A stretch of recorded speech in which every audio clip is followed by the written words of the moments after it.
What do you have to do to awaken to your true nature? Do you have to meditate for hours on end for a mind-blowing realization to explode in your head? Do you have to quiet your busy mind enough so that you can see the ultimate truth? Do you have to do yoga or some other kind of spiritual practice for years on end? Or must you gain some deep spiritual knowledge imparted by a seasoned spiritual teacher or a wise sage from the East? Awakening to your true nature seems paradoxical. For many people, awakening is thought of as something you achieve, perhaps after many years of spiritual practice. Or perhaps you should travel to India or Tibet to find yourself or become enlightened can be the notion. And yet, if we're talking about, quotes, your true nature, then surely it must be where you already are. Surely it must already be you. And so, why would you need to do anything or go anywhere to get to what's already you? When we talk about awakening, what are we talking about waking up from? When we talk about awakening in its original context, we talk about waking up from sleep or a dream. And in order to have a dream, you have to fall asleep. In order to create the dream in the first place, you have to forget who you really are. You have to forget that you're awake. You have to fall asleep so that you can appear to yourself in the dream. And then you find yourself in the dream, looking around at all the dream scenery, the buildings, the trees, and all the dream characters, and you think, all of these things that are out there are separate from me. All of these people are entities, separate entities out there, separate from me.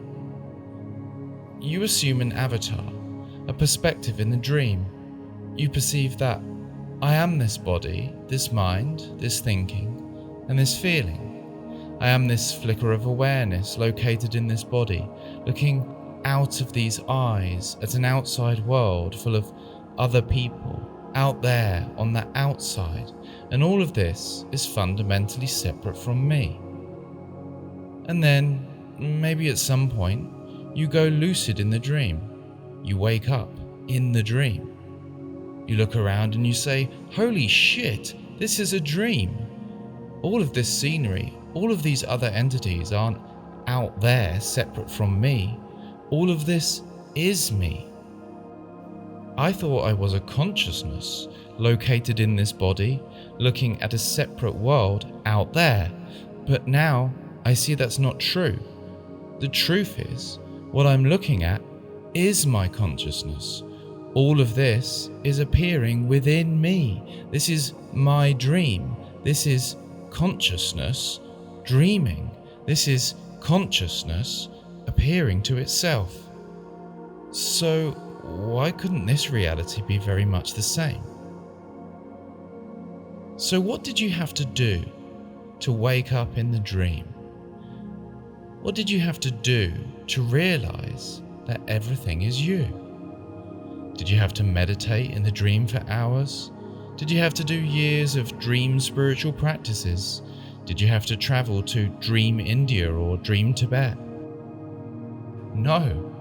All that had to happen was for you to see your true nature, to see that you're not just this body, this mind, not just this personal center of thinking and feeling. That's the illusion. That's the appearance. The truth is, you're beyond that, and all of this is consciousness and appears within you. Or perhaps it's more accurate to say it's something that stops happening.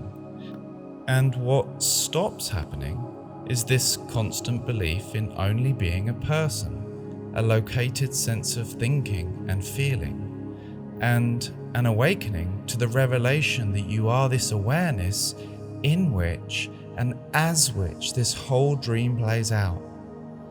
And then, as you awaken to your true nature, the characteristics of your true nature are gradually revealed.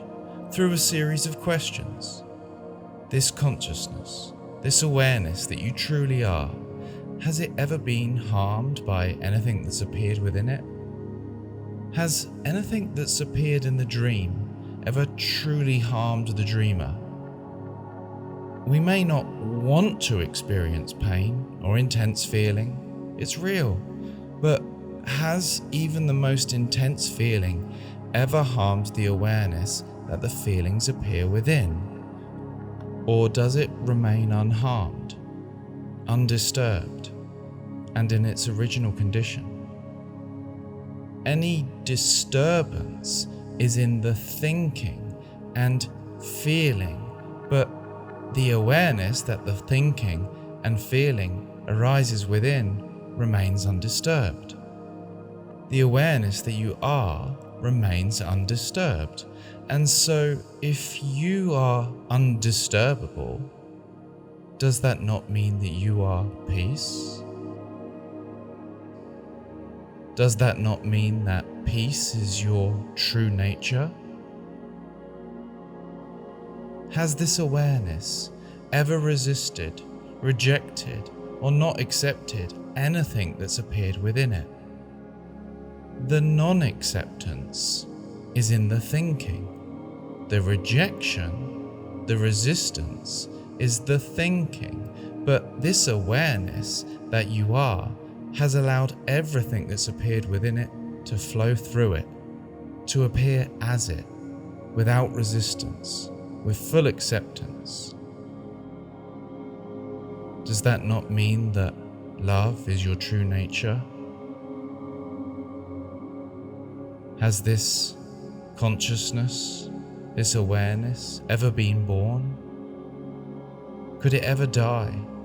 Or in reality, is it that everything is born and dies within it? To awaken to your true nature, you simply see who you truly are already, and you see the peaceful, loving nature of who you are. Consciousness, awareness, the dream, the universe appearing to itself. And that concludes the video. Enrollment is open for the Awaken Aware program over at speaktoalex.com.